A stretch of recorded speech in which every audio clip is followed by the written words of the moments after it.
প্রিয় অষ্টম শ্রেণীর শিক্ষার্থীরা, শুভেচ্ছা নিও। আজকে আমি তোমাদের স্বাস্থ্য সুরক্ষা বইয়ের চতুর্থ অধ্যায় আমার আত্মবিশ্বাস আমার পাথেয় এর 69-70 পৃষ্ঠার দুটি ছক সমাধান করে দেব। প্রথমে তোমাদের বলবো, যারা আমার চ্যানেলটি সাবস্ক্রাইব করো নাই তারা আমার চ্যানেলটি সাবস্ক্রাইব করবে এবং আমার সাথে থাকবে। তাহলে চলো আমরা ক্লাস শুরু করি।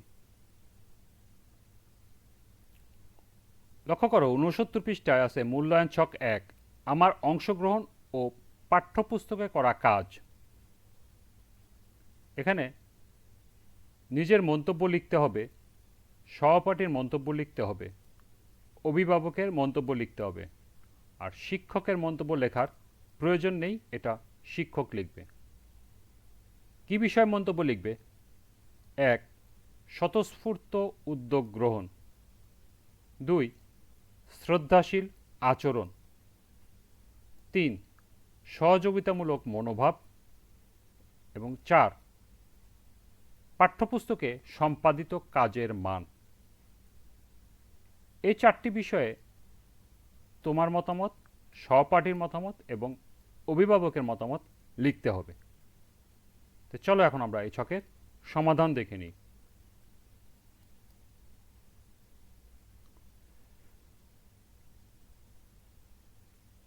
প্রথমে আছে স্বতঃস্ফূর্ত উদ্যোগ গ্রহণ। নিজের মন্তব্য: আমার আত্মবিশ্বাস আমার পাথেয় অধ্যায়ের প্রতিটি কাজে স্বতঃস্ফূর্ত উদ্যোগ গ্রহণ করেছি। সহপাঠীর মন্তব্য: অধ্যায়ের প্রতিটি কাজে স্বতঃস্ফূর্ত উদ্যোগ গ্রহণ করেছে। অভিভাবকের মন্তব্য: প্রতিটি কাজে স্বতঃস্ফূর্ত উদ্যোগ গ্রহণ ছিল চোখে পড়ার মতো। দ্বিতীয় বিষয়, শ্রদ্ধাশীল আচরণ। নিজের মন্তব্য: শ্রেণী শিক্ষক ও সহপাঠীদের সাথে যথেষ্ট শ্রদ্ধাশীল আচরণ করেছি। সহপাঠীর মন্তব্য: সবার সাথে শ্রদ্ধাশীল আচরণ করেছে। অভিভাবকের মন্তব্য: তার শ্রদ্ধাশীল আচরণ ছিল দৃষ্টিনন্দন। তৃতীয় বিষয়, সহযোগিতামূলক মনোভাব। নিজের মন্তব্য: অধ্যায়ের প্রতিটি কাজে সবার সাথে সহযোগিতামূলক মনোভাব বজায় রেখেছি।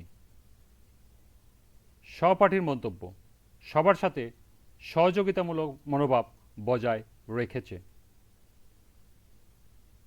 অভিভাবকের মন্তব্য: তার সহযোগিতামূলক মনোভাব অবশ্যই প্রশংসনীয়। সর্বশেষ বিষয়, পাঠ্যপুস্তকে সম্পাদিত কাজের মান। নিজের মন্তব্য: এই অধ্যায়ে পাঠ্যপুস্তকে সম্পাদিত কাজের মান নিয়ে আমি সন্তুষ্ট।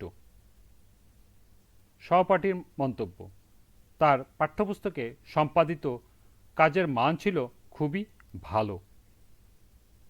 অভিভাবকের মন্তব্য: পাঠ্যপুস্তকে করা কাজগুলো ছিল ইতিবাচক। তাহলে এই ছিল মূল্যায়ন ছক 1, আমার অংশগ্রহণ ও পাঠ্যপুস্তকে করা কাজের সমাধান।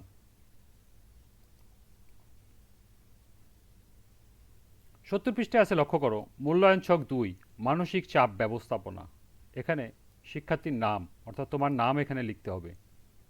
এরপর আছে মানসিক চাপ ব্যবস্থাপনার কৌশল চর্চা সংক্রান্ত ব্যক্তিগত পরিকল্পনার যথার্থতা। মাঝের কলামে আছে পরিকল্পনার আলোকে করা চর্চা সংক্রান্ত কাজগুলো জার্নালে লিপিবদ্ধ করা। এবং ডানের কলামে আছে ডায়েরি বা খাতা বা জার্নালে করা কাজগুলো মানসিক চাপ ব্যবস্থাপনার কৌশল চর্চার ধারণাগুলোর সঠিক প্রতিফলন। এবং এই সকল বিষয়ে বর্ণনামূলক ফিডব্যাক এখানে লিখতে হবে। তো চলো এখন আমরা এই ছকের সমাধান দেখে নিই।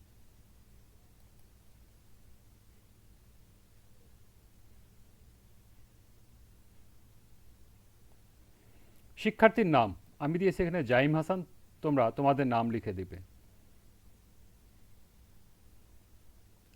মানসিক চাপ ব্যবস্থাপনার কৌশল সংক্রান্ত ব্যক্তিগত পরিকল্পনার যথার্থতা। এখানে বর্ণনামূলক ফিডব্যাক হবে মানসিক চাপ ব্যবস্থাপনার কৌশল চর্চা সংক্রান্ত ব্যক্তিগত পরিকল্পনা যথাযথভাবে প্রণয়ন করেছি। মাঝে কলমে হবে পরিকল্পনার আলোকে করা চর্চা সংক্রান্ত কাজগুলো জার্নালে সঠিকভাবে লিপিবদ্ধ করেছি।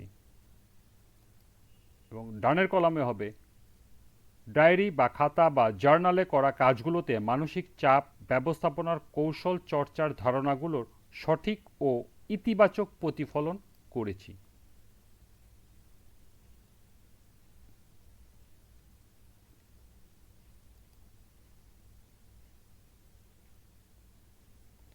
এরই সাথে চতুর্থ অধ্যায়ের সমাপ্তি।